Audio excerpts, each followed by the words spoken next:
One of the classes that I teach is death, dying, and bereavement for pastoral care workers and counselors, people that want to be trained to become chaplains. And then we also have Joe. Thank you. My name is Joe Walters, and I am actually still a student at Fordham University in the Doctor of Ministry program, but I graduated from the Master's in Pastoral Care program, and Dr. Werdel was one of my teachers. And I was actually a certified Catholic chaplain before I took her class, because I took her class as part of my doctorate. Sounds like an airport. I promise I'm telling the truth. I took the course as part of my doctoral program, and it shocked me to realize that this course was not part of the training for chaplains, because a lot of the work that we do is with people that are dying, or with families of people that either are dying or have died. So it's critical for us as chaplains to have this training. And what I'll add to the program, if anything, is to confirm that everything that Dr. Werdel is teaching today is actually effective out in real life, and it does work, and it is helpful to people that are trying to assist children to assimilate into their reality the fact that grandma might have died, or a brother or sister might have died, or a friend at school might have died. So thank you all for coming. When you say religious chaplain, Oh, I am a chaplain at the University of Oklahoma Medical Center in Oklahoma City, Oklahoma, and it's a teaching hospital. We have an adult hospital with every single kind of illness or injury, and a lot of our work is in the trauma unit. We are the only level 1 trauma unit in the state. Level 1 traumas are life-threatening or seriously debilitating type injuries, not illnesses, but injuries. Automobile accidents, motorcycle accidents, domestic violence, other crimes. It's telling that on the intake sheet that we use for traumas, there are 3 categories: motor vehicle collision, GSR, and other.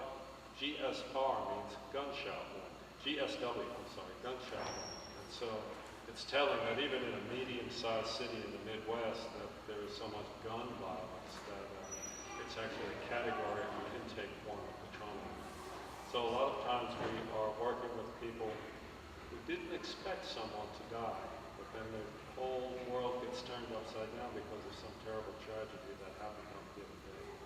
So that is a lot of what we do, is working with families in those situations that had no expectation that somebody was going to die today, and now are faced with both the practicalities of arranging a funeral and the other problems of making meaning out of this tragedy. Everything that I learned, everything that I use, I learned from Dr. Werdel. So all I have to add is the experience here. That's very kind, Joe. I think you know a little more than what I taught you. But, oh, can you hear? All right, so I have a PowerPoint that we'll move through because it helps me to keep my mind focused. If you want copies of the slides, you can email me so you don't have to take notes. And as Lou said, we also have a handout that has all this information and other information in it as well to give you at the end. So don't feel like you have to take notes. We thought we'd start with a prayer. So if you want to find a space of stillness. Take, Lord, and receive all my liberty, my memory, my understanding, and my entire will. All I have and call my own. You have given all to me. To you, Lord, I return it. Everything is yours. Do with it what you will. Give me only your love and your grace. That is enough for me. I like this poem. I like this prayer and this poem when I consider death education, death studies, and bereavement, because I think there's a challenge within the prayer. There's a challenge to us as human beings. A number of challenges. Some of the questions that come up when I think of that prayer through the lens of death and death education is, what do we believe is ours? Right? What do we believe belongs to God? What do we believe we're owed? How do we experience control and surrender? And the prayer, if we were to read it again, a few of the lines, becomes really useful in death studies. everything is yours. Everything is yours. That's hard to understand when we call so much our own in our possession and we come to understand this human being as ours, my mother, my father, my grandmother, my spouse, right? My dog, my sister, my friend. And really, death education and death studies helps us to sit with those questions, right? We don't always come up with the answer. We don't always feel 100% this experience of faith that says, everything is yours, God. But what death and death education and death studies allows us to do is to learn how to sit with those questions and sit with the anxiety that comes up when those questions are presented to us in a real way. Epicurus, the Greek philosopher who studied peace and freedom, said, "It's possible to provide security against all other ills, but as far as death is concerned, we men and women live in a city without walls." We are relational and finite beings. This creates a paradox, right? The paradox is that of love and loss. We will die. Everyone we know will die. Everyone we love will die. So the question is, do we not love? And the answer, of course, is no, because if we choose not to love, we try to protect ourselves, but then there's loss throughout our experience of life. So what we have to do, at best what we can do, is live with a sense of death awareness. To die before we die. There's a Zen saying, if you die before you die, then when you die, you will not die. If you die before you die, then when you die, you will not die. Meaning if you contemplate, experience, understand, and live with a sense of death awareness within your life, then when you're faced with the experience of death of a loved one, you'll experience it differently. It's not to say that there won't be pain or sadness, but it's to say that the goal, that you'll be able to be open to the experience and experience the moment rather than be fearful of it. So decrease our fear and increase our sense of wisdom. So there are 3 points I wanted to make, and the first point is about living with a sense of death awareness. And the point is this, that we can't give away what we don't have. And if we don't have a sense of openness to talking about death, then if we're trying to speak to our children about death, we can't give away that sense of openness if we're not available within ourselves.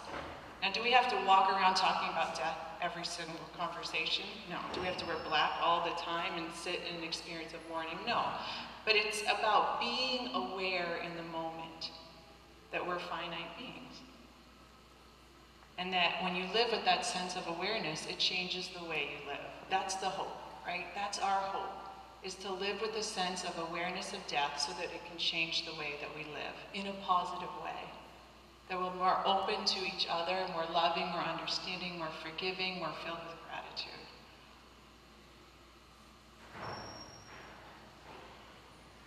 All right, so children and death. The second point that I want to make, so the first point, we can't give away what we don't have. The second point is that children aren't little adults. Children don't have the same ability to process information, to understand theological understandings, philosophical conversations, the way that we do. And sometimes I know in my own frustration, actually most of the time, in my own frustration of parenting, when my children don't do what I ask them to do, I think to myself, why aren't you doing this? And then I remember, oh yeah, you're not a little adult. You don't think or, process information the way. So I have this expectation. The same is true in death education and talking to children about death. We have to remember that children aren't little adults. So how we talk to them, what we say and how we say it, is dependent upon the developmental stage that the child or adolescent is in, right? And it may or may not be related to their age, right? So we know Erikson and Piaget, who were, people talking about educational learning theorists and human development theorists helped us to put in these categories, you know, where we see certain milestones, right? So 0 to 2, 3 to 5, 5 to 7, 7 to 9, 9 to 12. But we have to remember about the child that's sitting in front of us might not be at that age, even though their age is one level, that might not be the level that they're at. So we have to keep that in mind. But in general, so Maria Nagy in the 1940s was a Hungarian psychologist, and she was one of the first people to say, hey, children aren't little adults, we need to think about how they understand death. And so she broke it up into categories, and so from 0 to 2, children really have no understanding of death. Death doesn't make sense. They understand separation and they understand loss, but the understanding of death is not something within their ability to make sense. So we remember that, and I'll talk about attachment theory on the next slide. Between 3 and 5, death is seen as being less alive, and it's believed that dead people can return to life. And I was doing, Peter, who's my oldest son, is my little prophet, if you've ever met him or read anything I've written about him. I read about him a lot. I was actually, like 5 years ago, I was putting together some slides for my class on death, dying, and bereavement, and I'm sitting in our back little patio, and we have this beautiful rhododendron bush, and the flowers had bloomed, and they had died. And so I'm sitting there putting these slides, contemplating death, and he's playing the sandbox, and he says, Mommy, where'd the flower go? And I said, oh, Peter, it died. And he said, oh, well, maybe it can come back when it's done dying. And I said, there you go, right there. He was 3 years old. That made total sense. I said, maybe, Peter, maybe it can come back when it's done dying. And of course, flowers do come back the next year. Yeah. So what a beautiful image and metaphor, right? So from 5 to 9, death is seen as final but avoidable. It's not personal. So everyone else will die, but I'm not going to die. So it makes sense, mommy, daddy, sister, brother, grandma isn't expected to show up at Thanksgiving dinner because we went to their funeral last week, right? Where 3 to 5, they would say, oh, grandpa's dead, I went to his funeral, but why isn't he here at the table at Thanksgiving? Yeah, he died, I understand that. But from 5 to 9, you understand it, but you don't personalize it yet. You don't understand your own mortality, your own finiteness. But then around age 9, we start to understand that death is final, inevitable, universal, and personal. Right? All right. So from 0 to 2, if the primary caregiver dies, the primary caregiver is whoever is responsible for caring for that child primarily. It's often mom, but it's not necessarily mom. What we find is altered sleep and eating in children. So they won't eat, they wake up in the middle of the night. There's a search for what they understand as the lost object. And attachment theory is a theory by John Bowlby and later developed by Mary Ainsworth, who said that we attach to our primary caregiver in a unique pattern, right? And it's through this attachment to the primary caregiver that our internal world is developed. We develop these internal working models of thinking and feeling. So our ability to process emotional experience is based on our attachment to our primary caregiver. And there's 2 ways we can attach, either securely or insecurely. So if we're securely attached, mom can go to work. I look for mom when she's not there, and then she comes back and I can give her a hug and I can go back to playing. But if we're insecurely attached, and that happens when there's a disruption between 0 and 2, we look for mom, or our primary caregiver. She comes back, if she doesn't come back, and we either cling to her and won't let her go, or we don't approach her, right? So this is an attachment style that we develop between 0 and 2 based upon our relationship with our primary caregiver. Well, we carry that throughout our life, and it's our first experience with loss. And so our attachment style helps us to understand how we might be experiencing loss, right? So there's a lot more to say on that, which I'd love to talk to people about. Just in general, so you know, between 0 and 2, it's looking for that lost object. It's looking for that lost mom, and or caregiver, but we use mom. Because mom is how our internal working model, our interior life begins to form. So beautiful, right? We're relational. It's based upon that primary relationship. So from 2 to 5, children don't have the capacity to view loss as irreversible. We start seeing regressive behaviors, bedwetting, baby talk, sleeping with parents. It's really important between 2 and 5 to have as much normalcy as possible in the routine for children. And to really reassure them that they'll be taken care of, right? So mom's not here, dad's not here, grandma's not here, sister's not here, but you're gonna be okay. I'm gonna be okay, right?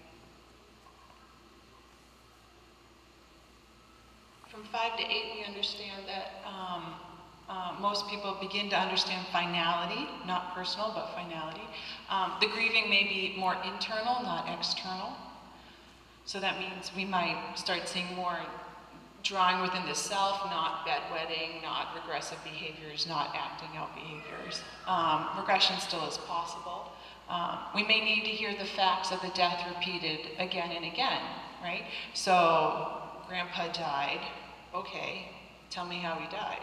And then, you know, an hour later, a week later, a month later, grandpa died, can you tell me more about how grandpa died?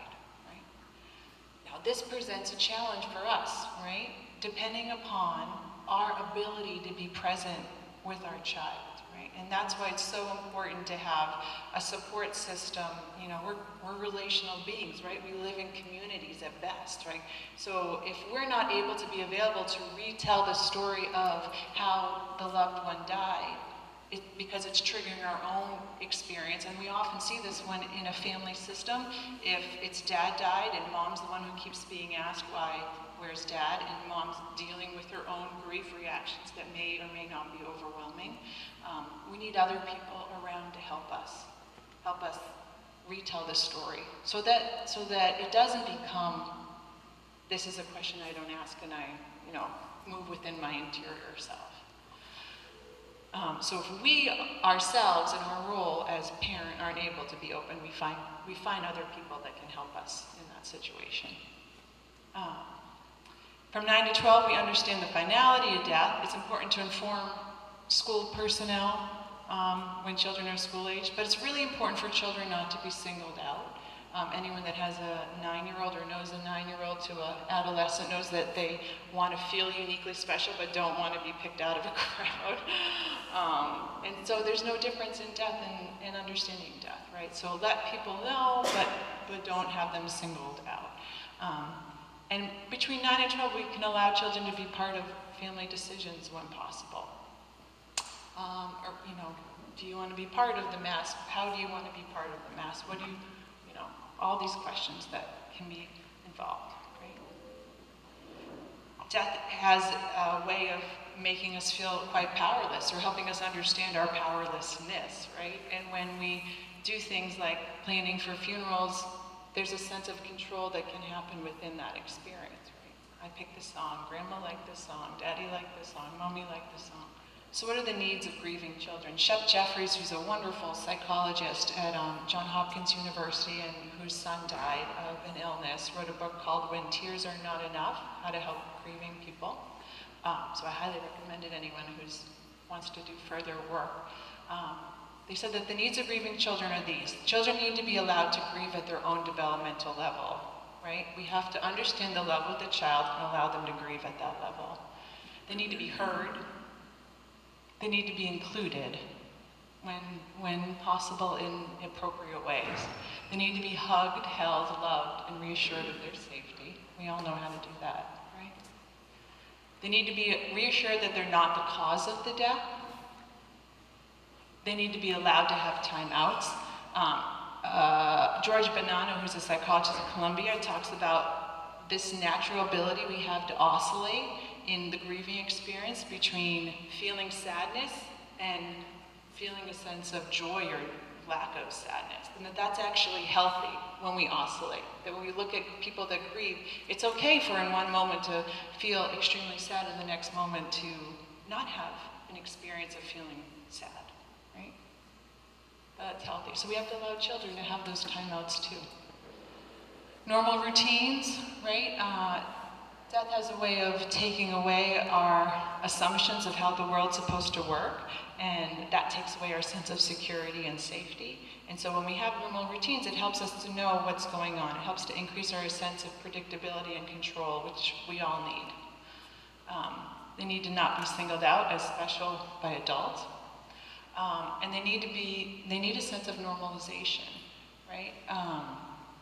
Camps are a great way. There's a number of camps, run through hospice, run through bereavement centers for children who are processing the loss of a parent, a spouse, a parent, a sister, a brother, a grandmother, a grandfather. Now the research is really interesting in this. The only caveat is that camps don't seem to work for children who are bereaved by parents of suicide, because there's extra level of stigma around suicide. And so what they find is this double whammy experience where children, don't feel normal, so they go to this camp, and then they don't feel normal again, so it's sort of like a secondary level of stress.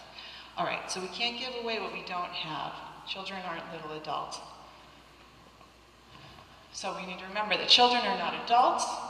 They experience overwhelming and complicated emotions like adults, but they don't necessarily have the language, vocabulary for the emotions.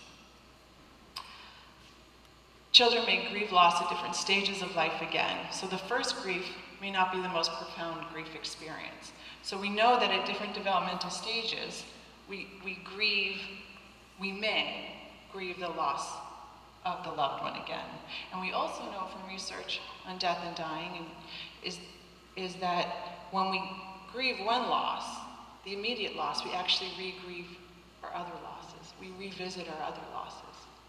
So I think of, in my own experience, if you've read any of my books or come to my other talks, my brother died when he was 17 years old, and it was a profoundly sad, unexpected loss. And I grieved her for some time. Well, my grandmother died 3 months later, right? And she was 104 years old. It totally makes sense. We're actually, sort of joke that Tom's got to heaven. I was like, what about the 104-year-old? It just made sense. We were expecting it. But at that funeral, we were grieving. I was grieving. My sister, my family members were grieving the loss of Thomas still, but then again in a new way, right? So we grieve our losses. We grieve our old losses with our immediate loss. And sometimes that can be surprising to people. So the grief experiences that we have, I'm gonna make time for Joe. Okay. So how will a family process a grief experience? It depends on the family's belief systems and values. The role of the dying or the deceased in the family. Was it a brother or was it a great uncle that they didn't have a relationship with, or a strong relationship? The nature of the death will impact how someone grieves the experience. If it's a traumatic death, I think of these. So I did an internship, a doctoral level internship at the Went Center for Loss and Healing in Washington, D.C., working with children who experienced traumatic grief. And there were these 2 little boys that were 7 years old, I think, charged with walking their 5-year-old cousin to kindergarten, and the 5-year-old cousin was hit by a bus in the crosswalk. And so their experience of grief was very different based, and even if their 5-year-old cousin had an illness and had taken a year of processing and understanding the illness. So the nature of the death changes how we grieve the death, whether or not there's a traumatic piece to it or not. The age of the person dying, deceased or bereaved, the nature of the attachments to the family members, and how the family's functioning before the experience of grief enters the family. So death is a stress on a family system. So a family that's operating under a high amount of stress before the death and the death experience is experienced, will have a harder time functioning post-death. And then disenfranchised grief, which is a fancy term for saying people that are told they're not allowed to grieve. So when do children need help? The research says that we actually know how to do this thing called grief. We know how to do it. We just innately are born with an understanding of knowing how to grieve. And a lot of people that are in death counseling sometimes don't want to hear that, but the research is pretty clear that if you intervene and there's no intervention necessary, it can actually make it harder for someone to grieve. And that's why one of the most important stances is to stay open and aware and available, but not push, right? So sometimes, though, we do need intervention. And when do children need intervention? Some of the signs that children need intervention, by intervention I mean talking to a licensed counselor, psychologist, social worker. If you see self-harm threats or actions, if children start abusing animals, that's one of the signs of dysfunctional behaviors. If they become extremely clingy, if there's extreme change in appetite, and only you will know your child or the child you're sitting with, right? And what that means extreme for them. If they're extremely withdrawn, or they start using drugs and alcohol, right? Or if there's a change in the drug and alcohol. All right, so we can't give away what we don't have. Children aren't little adults. And the last point I wanted to make before I turn over to Joe to share his stories of working with children and families is that this is really a sacred space, right? This is a thin space. The space between life and death. And we actually always live within this thin space between life and death. But when someone dies, we become aware of that, the thinness, how thin it is. We have to remember to remain mindful of our spiritual images and metaphors that we're carrying and holding, because we share those spiritual images and metaphors, right? We have to remain mindful of the language that we use around our spiritual images and metaphors. For some people, spirituality is extremely comforting. For other people, it causes great distress. And for most of us, it causes both. It's about how much stress it causes and how much comfort it causes, right? Many of us feel angry or abandoned by God, and many of us feel comforted by the experience of God in church and community. Imageries of being home. And an example of how to be mindful of our images and our metaphors, there was a story told to me about a mother whose son had died, and she was getting ready, walking up the stairs to go to church for the funeral of her son, and the priest, a well-intentioned, I can only imagine, well-intentioned, caring priest, I hope, said to the mother, "Congratulations." And she said, "Excuse me?" She said, "Oh, now you have an angel in heaven." The mother never returned to church. Imagine why. It's about timing. The angel metaphor and imagery and understanding can be really profound and beautiful at the right time, right? So what we can do best is to remain open and to listen and to always let the child or the individual lead. That we don't lead people, we understand, we live with a sense of openness to death awareness and allow the child to lead. With the knowledge and understanding of the developmental stages. Right? We allow space for both comfort and anger.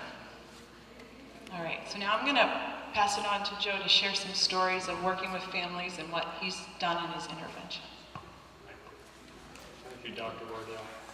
Again, I'm Joe Walters. I'm a Catholic chaplain who works in a secular context of the University of Oklahoma Medical Center. I'm living in the Bronx until August, finishing up my classwork towards the doctorate in ministry in Christian spirituality, and that's why I'm here. Although I grew up in Brooklyn and Queens and left when I was 27 to move to Oklahoma City. I remember the exact spot when I became aware that I would die, and actually accepted that fact. And when I came back here to study last fall, I went to that spot, which is in Brookville Park in Rosedale, Queens, in the far southwest corner of Queens County. And I went to the very spot where I had the realization that I would die. I was 9, it was a Sunday afternoon, and I was fishing with Johnny Farrell, my friend from down the street. And suddenly, the realization came. I'd been in school, I must have been discussing death in school or something, or the afterlife. I went to St. Clair's School out there in Queens. And a whole afternoon of fishing was ruined when I realized that someday I would actually die. And I got scared for a few minutes and I went back to fishing. revisited that spot last September just to, I could walk right to the very spot, so it was a profound experience for me. In my work at the hospital, I've seen a lot of people die. There was one night during the 8 p.m. to 8 a.m. shift when I saw 5 people die. And each one of them, like Dr. Werdel said, is a sacred moment. It's a holy place to be, and it's a privileged place to be with that family and to be with that person that is leaving this life. And it is sometimes difficult to set aside one incident and go to the next one and be present for that new family when I've hardly finished up with the last one. But, that happens some nights. This doesn't deal with children, but let me tell you about what I thought was a rather beautiful event. Our hospital has every kind of illness and every kind of injury imaginable, although we don't have burn unit, which I'm grateful for, because I think that would be painful for me to go into a burn unit.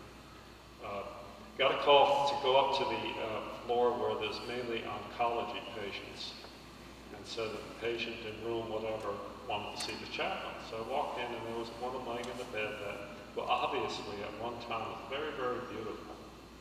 And but the cancer that she had that made her very emaciated. She was very thin. Her eyes were kind of bulging, but her hair was fixed perfectly. She was wearing nice makeup. And she said, I got good news today, so I wanted to share it with the chaplain.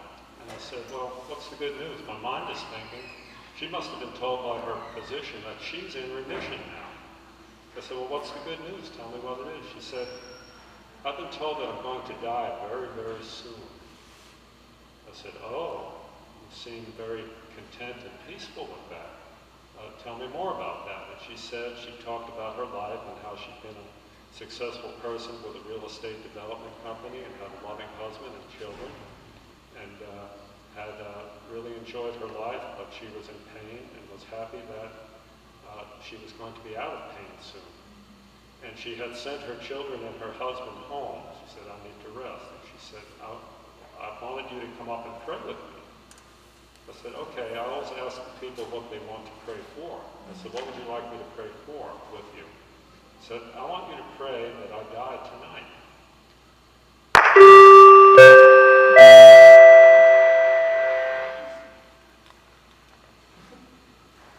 Well, I want you to pray that I die tonight. And so I said a prayer with her. The prayer, in effect, said that God, if you feel that, I'll call her Martha, if you feel that Martha's work here on earth is done, and that she's ready to join you and her deceased friends and relatives, that we ask that you please take her into your arms tonight and bring her home tonight, if that's what your will is for her. And then I went about my business, and the next morning at 7, we got a call that she had indeed died.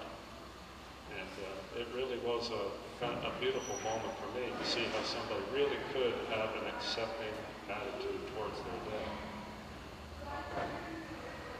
So, one thing that I would also emphasize and add to what Dr. Werdel talked about, people that I talk to about death after a loved one has died or a friend, they really like to be told that all of your emotions are normal, and they can range from absolute abject grief and grieving and sorrow to anger to puzzlement to confusion. All those emotions are normal.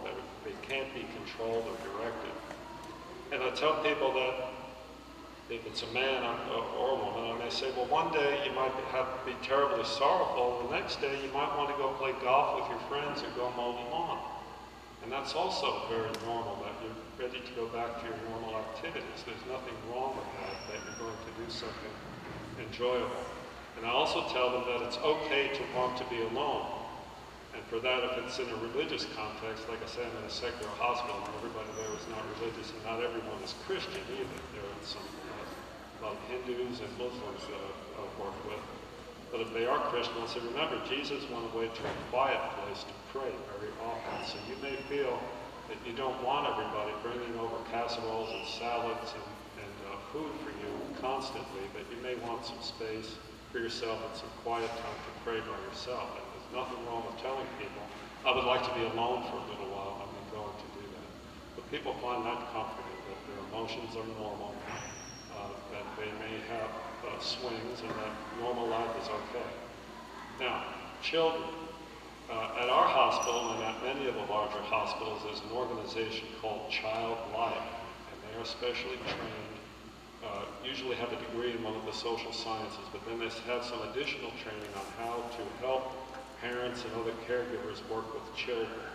So before giving this presentation, I spoke to one of our Child Life specialists at the University of Oklahoma, and she affirmed everything that Dr. Werdel just told us about, especially emphasizing treating the children appropriately for their developmental stage. And by that I don't mean age, like Dr. Werdel said. I have 3 adult children and I have 4 stepchildren, and they are all different developmentally. I have another profession. I'm a lawyer also.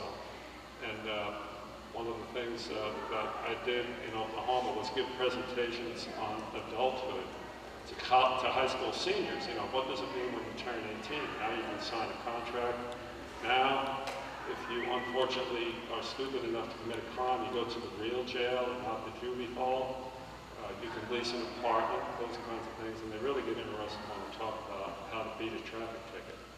But what I emphasize to them is, you may be 18 now in the eyes of the law, but you may have the maturity of a 14 or 15-year-old, but nevertheless they're going to treat you the same as if you're an adult, even though you might feel like a child.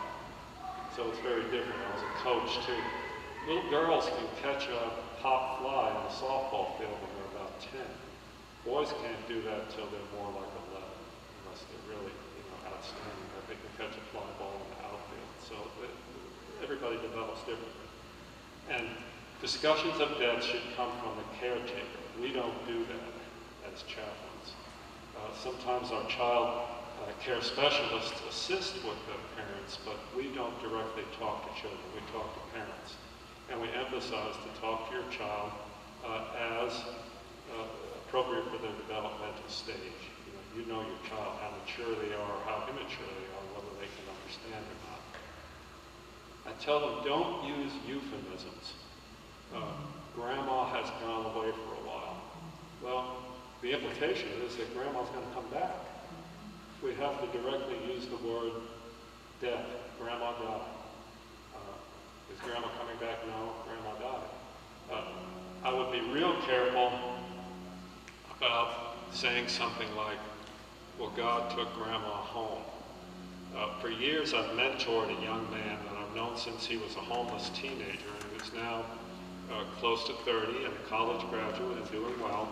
But he has real problems with his spirituality because his father died at a very young age, and he was in a small fundamentalist town in Oklahoma and was told that God took his father. Well, so as a young boy, 10, 11 years old, you can imagine what he thinks of God now. And so he has real difficulties with his spirituality because he was told that. And so again, the caretaker knows the religious sensibilities of the child. If the child can accept that perhaps grandma's with grandpa now or grandma's with God, well then that would be appropriate. But I would not say that God took your brother or God took your sister. Most of the deaths that I have been present for have been very peaceful. They've been holy, sacred events. We say prayers, the family says goodbye to the person who's dying, and they are usually peaceful events. And at many of these, especially we have an area up on the oncology floor and some of the other floors where we offer what's called comfort care. We have a saying at our hospital that we never terminate treatment. We never terminate care. We may terminate treatment. In other words, we may not have the person on the breathing machine anymore, or give artificial hydration and food, but we never terminate care. So we have rooms that are like little suites in a hotel where the dying person can be moved to spend their last few hours or days with their family. And many times children are present and they take it just fine because it is a peaceful event. It's a natural and peaceful event, and when the person dies, guys, we can tell, I can sense that their spirit has gone somewhere else. The spirit has gone from them and the body is left. And children are frequently present, and to be able to say goodbye to grandma or grandpa or mommy or daddy is, I think, comforting to them. And that I've not seen one get upset and be horrified and cry uncontrollably. They have an innate sense of what is happening, and they're able to accept it just fine. The only exception I would make to that is in a hospital setting, sometimes a person's, they have what's called a code blue, where they start trying to resuscitate the person. And those are, quite frankly, very violent looking events, and I would not have, many times I'd take the spouse to another room for a while and say, well, they're doing a medical procedure, let's go over here and talk for a minute, because frankly, it's quite violent. And after witnessing a few of those, I went ahead and did an advance directive because, giving instructions about, whether to allow that to happen to me doesn't fall on my wife or my children. So that's the only exception where I would not have the children present. Unfortunately, we also have a children's hospital that has a labor and delivery department. And that is personally poignant for me because as a young man, I had two little twins that died. One died in the womb and the other one died after about 3 weeks. And that experience for me personally was very different than the way things are in the hospital today. That was back in the early 70s. And I was not even encouraged to see the child that had died in the womb, and I never did see her. And the other child, there was not much support for us after she died. But there's a protocol for when there's a baby that dies in the womb or dies shortly after birth. And the nursing staff will clean the baby up and dress him or her nicely in some nice clothing and offer pictures, handprints, if there's any hair, take some hair, save that for the mom and dad. And this has been studied scientifically and is proved to be a good protocol for grieving parents. But many times there'll be children there, say in the 6 to 12-year-old range, and they are also offered the opportunity to hold the baby. And I think my observation is that that's also comforting to them. It's not something that scares them or frightens them.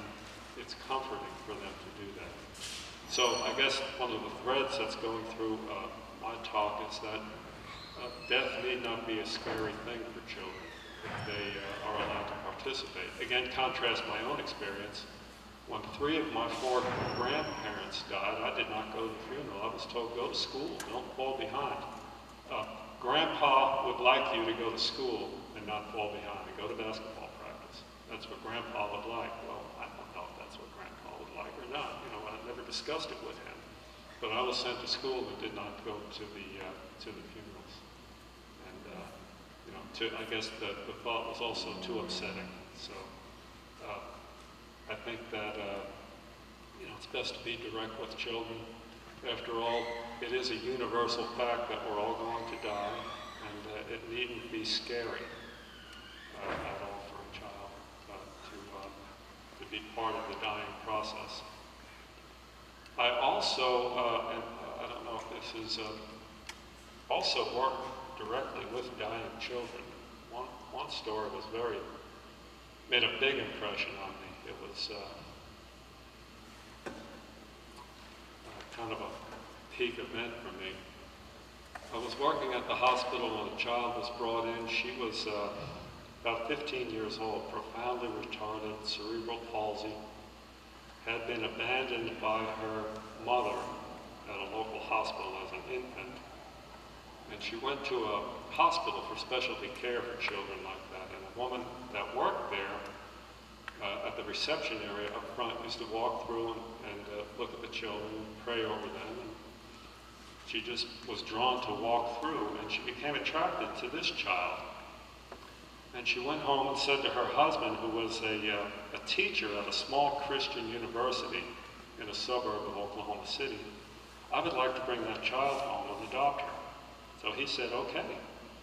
So they brought her home and had her sleeping in their bedroom for 15 years with all of the medical support equipment that's required to take care of a child like that. She had no connection between her mouth and her stomach, so she had to be fed artificially through a tube. And they cared for this child for 15 years, and when she was 16, she got very sick and came to our hospital. And I saw her admitted and got them settled into the pediatric intensive care unit. And Ben did not see them again because at the time I was a student in a program called Clinical Pastoral Education, so I only worked once every weekend, and I didn't see her again.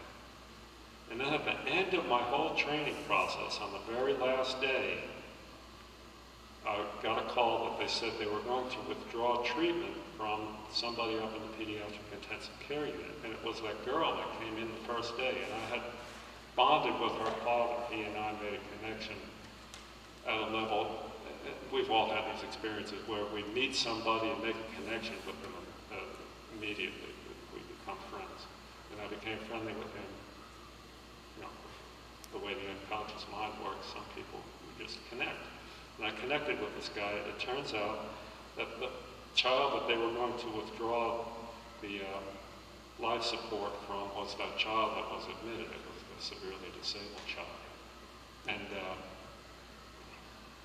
who were present in the room were the mother, the adopted mother, the adopted father, the pediatrician that had cared for this child for her whole life, and a nurse that from time to time came out to help with the medical care were all present. And the father asked the doctor, "Can I remove the breathing tube?" And the doctor said, "Sure, you can do that." Well, and you know, the professor had also, he had brought the child to class to let people know that, you know, not everybody is a normal college student that studies theology. There's another way of living, and here's my daughter, and she's smiling and happy despite her profound difficulties. And what he did was he sang a Beatles love song to this child and removed the breathing tube, and she raised her head and smiled. And he said, "Today is going to be a beautiful day for you. You're not going to suffer anymore or have pain or any more of these tubes or anything like that, and it's a beautiful day for you, and it's going to be peaceful." And she picked up her head again and smiled. So at some level, I think she knew that she was going to die. And very peacefully, her heart rate dropped and her spirit left. And that was a very profound moment for me. I stayed with the body until the funeral home came to get her. And so that was just a blessing that I had, you know, just a gift from the Holy Spirit to be present for that. So what else did I have on my mind to talk about today? Not using euphemisms. Tell the child directly. Don't say that God took grandma or grandpa or brother or sister. Death needn't be scary for children. It can be shocking, though. There's another one I want to tell. I was called to the emergency room at the children's hospital because a mother had brought 2 little kids there to be treated. They had the flu or some other minor thing.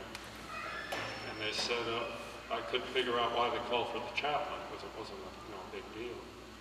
And then they said, well, go out to reception, you need to see the police officer. So I went out and saw the police officers, and they said, well, I'll call her Johnson, Mrs. Johnson is here with her 2 children, but we just had to work an accident out on the interstate highway. Mrs. Johnson's husband was just killed in a motorcycle accident. So here was the mom was already at the emergency room with her children, and her husband, who had just gotten a new motorcycle, which was more motorcycle than he was used to riding, hit some gravel and was killed instantly. And so the police were coming to tell mom and children that dad and husband was no longer alive. And so that was where that organization, Childlike, was very helpful. They took the children first and got them little ice pops and played some games with them. They were 6 or 8 or something like that. And then the police officers were very sensitive. Working as a chaplain in a hospital, I've gained a whole new respect for those men and women that work in police. You know, I grew up in the 60s and kind of had a negative view of a man. But watching the highway patrolmen and the police work with people that are in accidents, and they're deeply affected by what they see too. They were very sensitive and very kind in breaking the news to this woman. One of them even hugged her. And in a situation like that, there's not much one can say. It's more presence, it's more a hand on a shoulder, it's more